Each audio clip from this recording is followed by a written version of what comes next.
Aujourd'hui, malgré nous, nous nous trouvons face à deux situations terriblement sérieuses, impliquant des enjeux politiques complexes et de lourdes responsabilités. D'abord, il y a cet ingénieur russe qui, après avoir dessiné un redoutable tank nucléaire à roulettes, a décidé de se ranger du côté des Américains dans l'idée de raccrocher. Pendant la crise des missiles de Cuba, les Russes ont proposé de l'échanger contre leur Street Cred. On vous laisse gagner si vous nous rendez notre pote Nikolai. Comme ça, il nous dessinera d'autres redoutables tanks nucléaires à roulettes, ont-ils dit. D'abord, les Amerlocs n'ont pas pu refuser, oubliant pour un temps que, quelles que soient les circonstances, on n'échange jamais que ses doubles. Quand ça leur est revenu, il était déjà trop tard, et dans ce contexte de guerre froide, il leur a fallu agir en adultes responsables. Ils ont donc balancé dans la toundra le soldat le plus américain qu'ils aient trouvé, et l'ont envoyé récupérer le pote Nikolai. Évidemment, rien ne s'est passé comme prévu. Il y a un Ruskov qui a jonglé avec des guns, et leur agent s'est fait souffleter par sa maman pendant que le russe magique balançait sans prévenir une tête nucléaire sur un bureau d'ingénierie soviète, dont finalement tout le monde se foutait.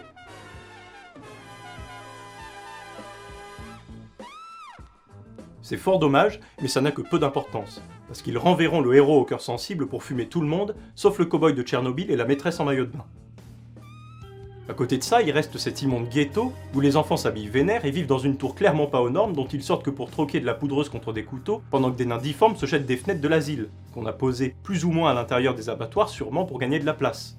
Et quand on lève la tête pour demander ce que c'est que cette horreur, on se retrouve en face d'un industriel mangeur d'enfants, d'une famille de bourgeois consanguins, et d'un couple d'intellectuels possédés qui tous ensemble se partagent le rap game.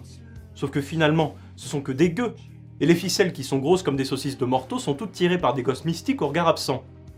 Là-dessus, on aurait pu envoyer n'importe qui pour foutre le sbul dans la Hesse, et on se retrouve à choisir entre le docteur Jivago, l'inspecteur Miskin, et la magnétiseuse New Age qui se la joue freestyle. Évidemment, il faudra sauver tout le monde, comme ça, à la fin des 12 jours, on se réunira dans la cathédrale et on décidera de qui on doit brûler pour que la peste s'arrête.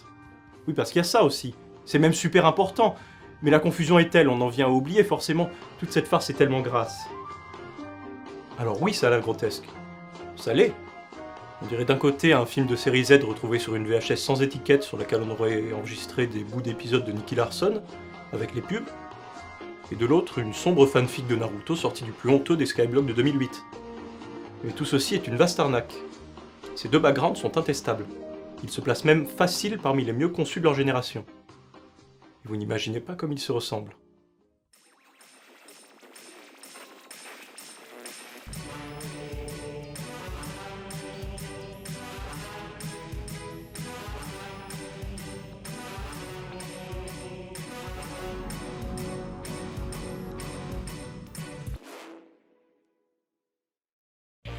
Metal Gear Solid 3, Snake Eater et Pathologic sont les produits d'une même époque. Leur diffusion s'étale entre 2004 et 2006.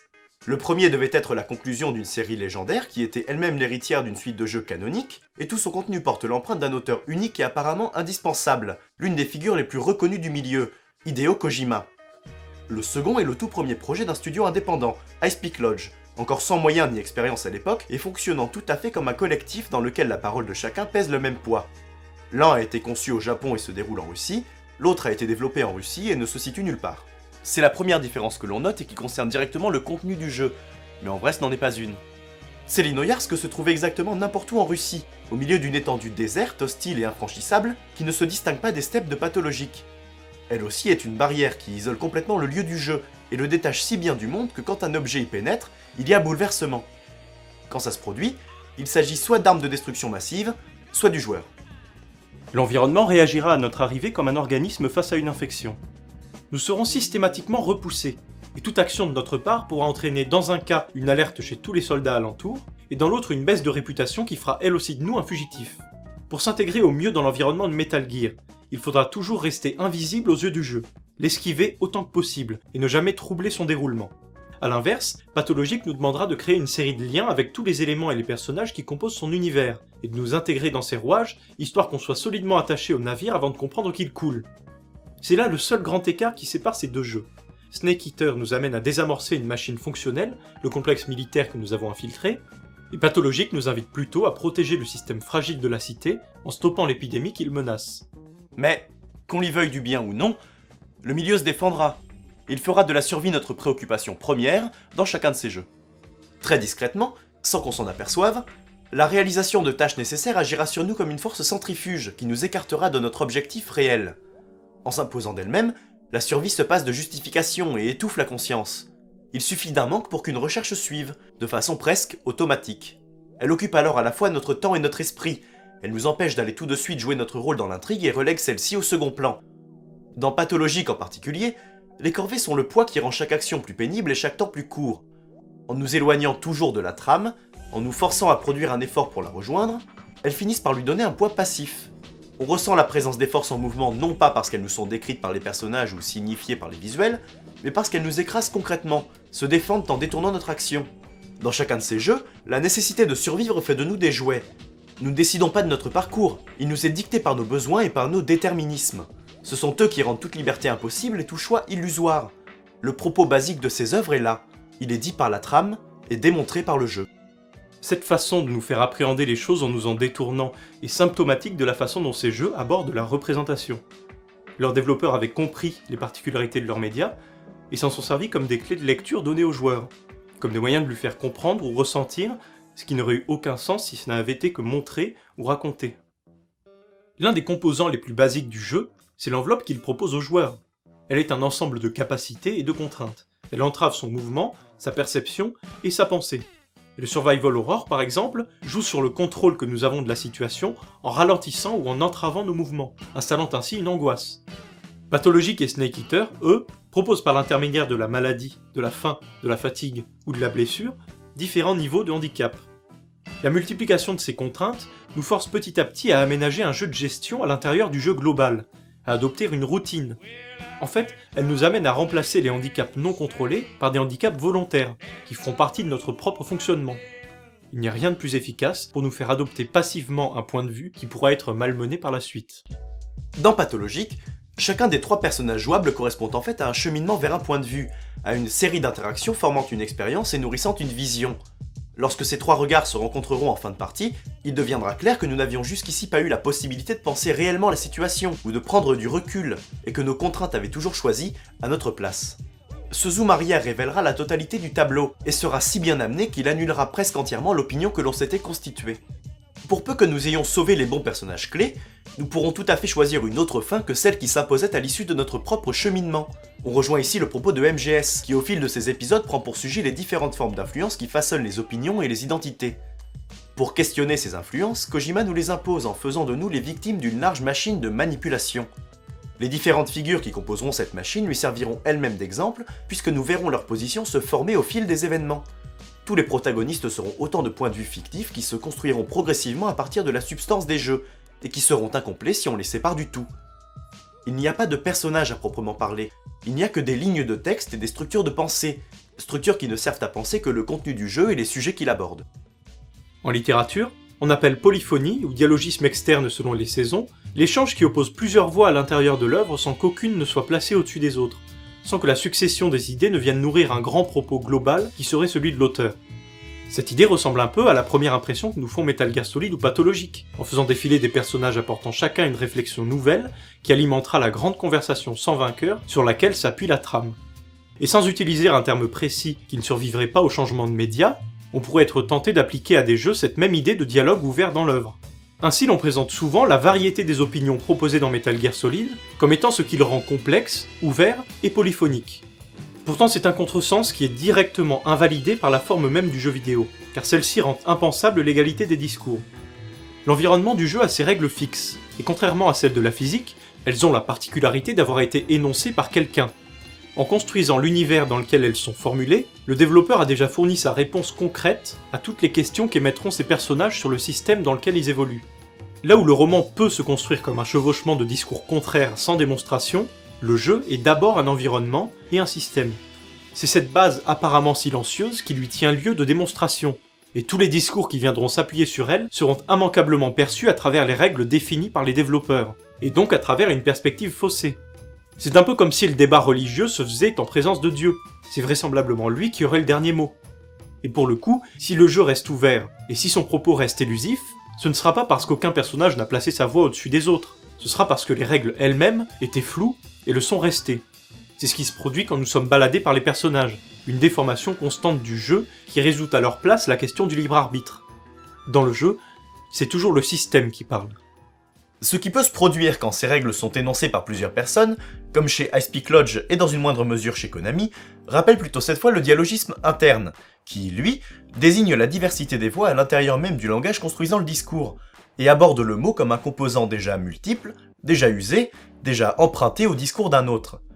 Cette idée, qui s'applique habituellement à l'auteur seul reprenant un langage déjà nourri par un contexte, trouve une correspondance séduisante quand plusieurs auteurs composent une même œuvre, avec une orientation unique mais des composants épars.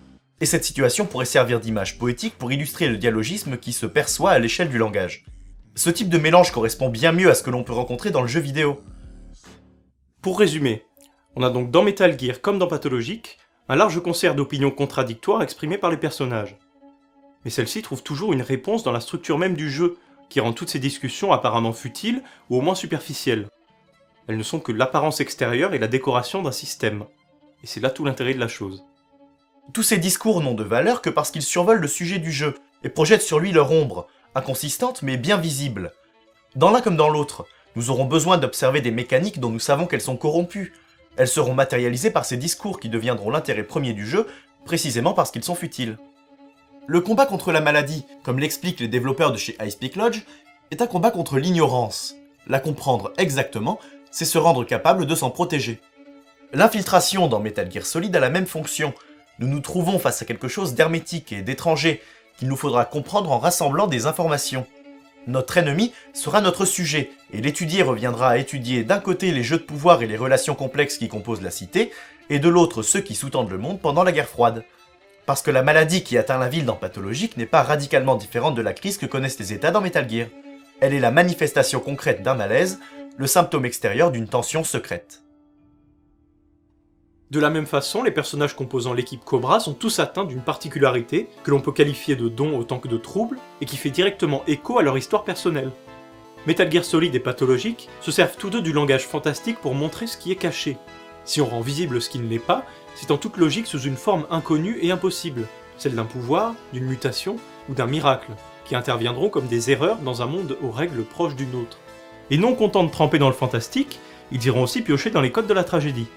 Notamment en mettant en scène des personnages puissants dans des situations impossibles les amenant souvent vers leur propre mort, en donnant à voir le spectacle des forces supérieures en action, mais surtout en jouant tout plus grand que nature. Chaque pause, chaque situation, chaque silence est écrasé par une emphase grandiloquente, qui nous rappelle toujours qu'il s'agit d'une fiction, et qui invite à rester parfaitement attentif. Les emprunts au cinéma dans MGS et au théâtre dans Pathologic viennent appuyer encore cette mise en scène. Ils sont nombreux, et l'on a souvent reproché au premier de détourner trop souvent le joueur du jeu avec ses interminables séquences de dialogue. C'est le second qui nous permettra de comprendre en quoi ces coupures sont justes. L'articulation entre les jours dans Pathologic est marquée par des pantomimes qui nous donnent à revoir sous un angle neuf la situation présente. Il n'y a que 12 journées. Chacune est précieuse, et l'échéance nous est toujours rappelée avec insistance. L'issue du jeu est prévue, et se présentera fatalement à une date précise. Ces représentations qui structurent le temps de la partie jouent un rôle crucial. Elles proposent un regard extérieur et conscient sur les événements, rappelant au passage la fonction politique et révélatrice du théâtre que l'on néglige souvent. Elles sont une invitation constante à un recul critique, et la façon dont nous continuerons malgré tout à nous impliquer émotionnellement dans l'action est un rappel de notre incapacité à rester lucide et distant. Le jeu est une mise en scène, une construction. Ces personnages ne sont que des icônes, des images, des relais dont les voix forment un texte, et il serait évidemment ridicule de leur prêter une psychologie ou de les aborder comme des personnes. Quand par moments MGS se transforme en film grotesque et se joue sans nous, il ne nous dit pas autre chose. Plutôt que de nous raconter une histoire aussi crédible que possible dans ses films, il fournit un paratexte à l'expérience de jeu, il la commente en permanence.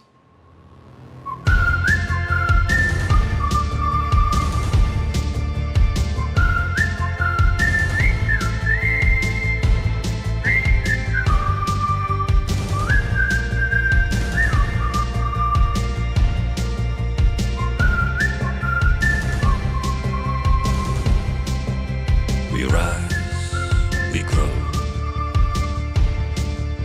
we walk and we stand tall. We never fall, as big as the sky, as far as the dawn. We walk and we do not fall. En termes de personnages symboliques, Metal Gear pousse le vice aussi loin que possible dans Snake Eater. D'abord en rassemblant exactement comme dans Pathologique, 3 personnages centraux qui sont des étrangers dans le lieu du jeu et qui constituent les différentes visions nécessaires à l'observation complète de la situation, puis en filant avec ces 3 matériaux une longue métaphore biblique. Le héros américain Snake figure évidemment le serpent, l'espionne chinoise se fait passer pour l'agent Eva, et l'enfant terrible mi-russe mi-américain Ocelot répond au pseudonyme d'Adam. Ensemble, ils reconstituent une sorte de jardin d'Éden dystopique, dont le dieu serait probablement The Boss, puisqu'elle sera pour chacun de ces personnages ce qui se rapproche de plus d'une mère. Rappelons au passage qu'elle a enfanté Ocelot par césarienne et qu'elle garde depuis une cicatrice en forme de serpent. Mais cette étrange image qu'utilise Kojima fait bizarrement de Snake le porteur du mensonge originel, alors qu'il est précisément l'un des seuls personnages à ne jamais mentir. Du coup, elle peut vite sembler un peu bancale.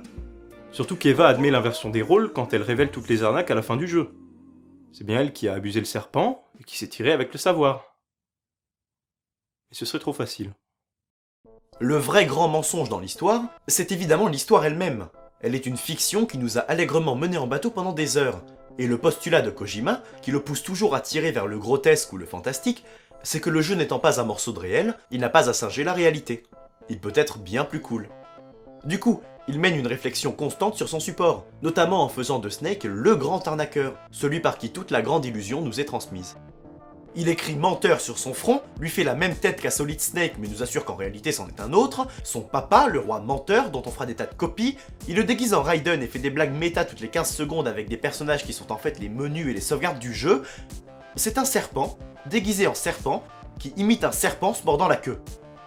Snake Eater, c'est celui qui avale les couleuvres, qui accepte le gras mensonge du jeu.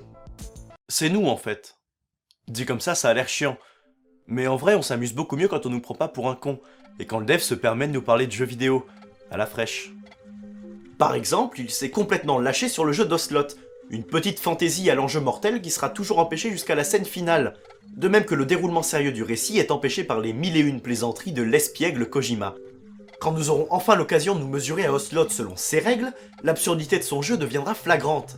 Nous ne pourrons qu'actionner l'un comme l'autre les gâchettes de 2 revolvers dont l'un est vide et l'autre chargé d'une unique balle à blanc. Notre rôle dans 2MGS n'a pas dépassé cet état d'agitation frénétique et futile, et à aucun moment nous n'avons pu tirer autre chose qu'une balle mensongère choisie par un autre. Tout était planifié, et l'on ne jouait qu'avec les cartes qu'on nous avait données. On se trouve ici dans la même situation que dans le premier Portal, où le gâteau, prétexte qui motive le jeu, est un mensonge évident. Et pourtant, on joue. On n'a pas envie d'affronter The Boss, et pourtant, on continue. Là où dans Papers, Please nous étions en position, malgré notre soumission à un système, de juger les impostures, rien dans Metal Gear ne nous protège des tromperies les plus simples. Et rendre ces tromperies visibles revient pour les développeurs à souligner notre servitude, et la facilité avec laquelle nous nous laisserons gouverner sans même avoir besoin d'être abusés par une illusion. Le pouvoir est moqué, mais il n'est pas diminué, il fonctionne sans être crédible. Les dirigeants jouent, sont inconséquents, se font pipi dessus, se baladent par groupe de 6 en disant t'es trop petit pour entrer dans notre club et se croient toujours chauds. C'est loin d'être un hasard. Et il se trouve que les gars de chez Ice Peak Lodge ont eu la même idée en négatif. Cette fois, les dirigeants ne se comportent pas comme des enfants. Ce sont des enfants qui sont les dirigeants. Et l'on constate même qu'à l'exception de quelques planqués, les vieux n'existent pas dans cette ville. On y trouve plutôt des gamins solitaires et inquiétants. Une jeunesse déracinée s'étant peut-être elle-même dissociée de son héritage malsain pour installer ses propres règles.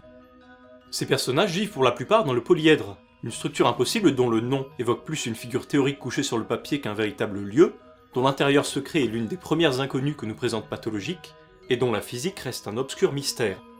Profondément plongé dans la Terre, il semble la féconder, et nous apprendrons que c'est au point de rencontre entre son extrémité et les nappes souillées par le sang des abattoirs qu'est née la maladie. Pire encore, on reprochera à notre personnage d'être lui-même une engeance du polyèdre, et la ville tout entière viendra finalement s'enfouir dans l'illusion qui l'a produite, réduite à l'état de maquette produisant le jeu, engendrant le joueur et contenant sa fin.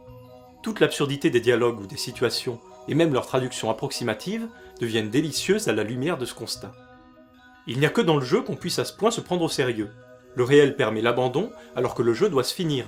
Le réel pardonne l'apathie et le jeu meurt si elle se montre. Il devient vite évident que les personnages de Metal Gear ne pensaient que comme ça. Ce polyèdre est donc le siège du jeu et de l'enfance, mais ce qui reste encore troublant, c'est que la maladie est venue par lui.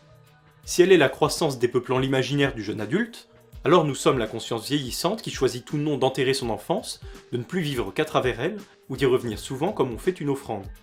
Nous sommes la conscience qui choisit, mais qui reste avant tout l'observatrice de faits plus forts qu'elle, se produisant comme s'il n'était qu'une répétition déjà écrite. Le polyèdre n'invente pas, il reflète, et en s'enracinant dans la terre, il a bu le sang qu'on y avait versé. Le jeu ne produit que l'image du monde qui le nourrit.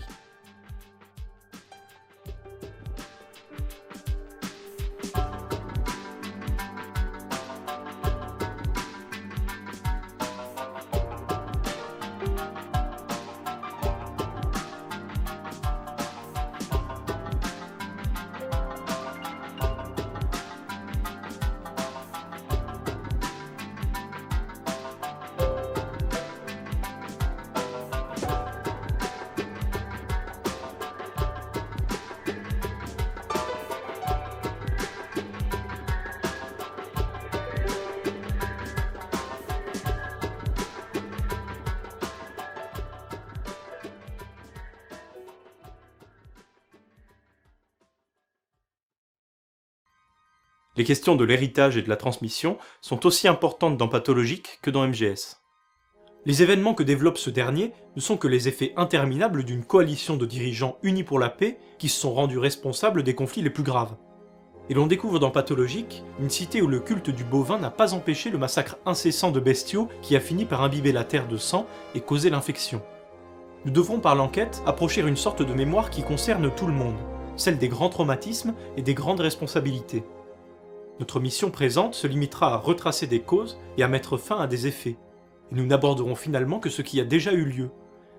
Alors que nous plongions dans un média qui ne vit que quand on l'observe, nous nous trouvons face à une diégèse déjà jouée, déjà usée, et qui ne nous a jamais attendus. Au moment même de la naissance, nous avons déjà derrière nous une histoire, nous prenons un train en marche. C'est là l'obsession des écrivains qui sont nés pendant ou autour des grandes guerres, et pour qui mémoire collective et mémoire intime s'entremêlent. Pour qui construire une identité, même pour celui qui la porte, est un travail d'historien. La bombe atomique est indissociable de la notion de mémoire, car elle a la particularité d'être un événement instantané dont les effets se prolongent sans fin. En ce sens, elle est l'objet qui caractérise le mieux l'histoire. Elle existe longtemps par anticipation, puis longtemps encore comme un écho. La longueur de ses traces fait de son explosion le détail presque imperceptible d'un immense tableau. Dans Snake Eater, elle explose 2 fois, et c'est un événement gratuit, arbitraire, dont on se demande presque s'il a vraiment lieu, mais ses effets forment tout le sujet du jeu. Elle a rendu stérile celui dont les clones écriront l'histoire, elle est à l'origine des tensions qui sous-tendent les conflits, elle a fait capturer Sokolov, elle est le cœur du Shagohod, et c'est pour elle que The Boss se sacrifiera. On nous évoque Godzilla, personnification de la bombe A, comme une clé pour comprendre l'importance de cette image. Et les tragédiens de Pathologique joueront sans mots une sorte de bouteau, danse torturée souvent associée au traumatisme atomique, comme pour nous avertir à leur tour. On peut soupçonner dans Pathologique une image du nucléaire comme nuage mouvant, comme contamination lente et accidentelle. Cette progression sur 12 jours, qui reste trop rapide, mais qui laisse 7 fois du temps pour le doute et la lutte, réveille le souvenir de Tchernobyl. Les exécuteurs, masqués comme des médecins de peste, laisseront progressivement leur place de maître de jeu à des liquidateurs semblables à ceux qui sont intervenus après l'accident nucléaire. Et ce sera la dernière étape avant l'extinction. Les rues que ces soldats à l'allure lunaire rendaient sans cesse plus sordides se videront au 12e jour. Les traversées de bout en bout étaient devenues impensables et ce paysage de plus en plus complexe se noyait dans la confusion en même temps que la trame nous dépassait totalement et allait s'élargissant, dans un concert de voix contraires aux dissonances se marquant davantage à chaque pas. Au terme, plus rien. Quand on voyait déjà se libérer cette énergie trop contenue et ces passions passives, le silence se fait. Nous sommes sur le point d'affronter The Boss, nous sommes loin de tout, hors d'atteinte, et pourtant nous n'avons toujours pas le choix. On se surprend à penser que cette ville mériterait d'être sauvée. On sait que rien n'est terminé, mais on a enfin le temps. Bientôt nous apprendrons que tout n'était qu'un jeu, et cela voudra simplement dire qu'il est terminé. Après lui, quand la fiction sera défaite, nous comprendrons qu'elle n'imitait jamais, mais qu'elle jouait en transparence quelque chose de beau sur quelque chose de laid, l'un faux, l'autre vrai, sans qu'on sache, quelque chose comme un masque posé sur les traits d'un guerrier. Elle nous laissait espérer que le combat se jouait dans l'honneur, et qu'après le jeu il finirait, pour que commence un autre jeu. Au lieu de ça, son image se poursuit, loin de nous, toute réelle, sans qu'on ne puisse plus agir. Comme ces images sont absurdes quand elles ne peuvent être que vraies, je suis plus fort que le boss, on m'appellera alors Big Boss.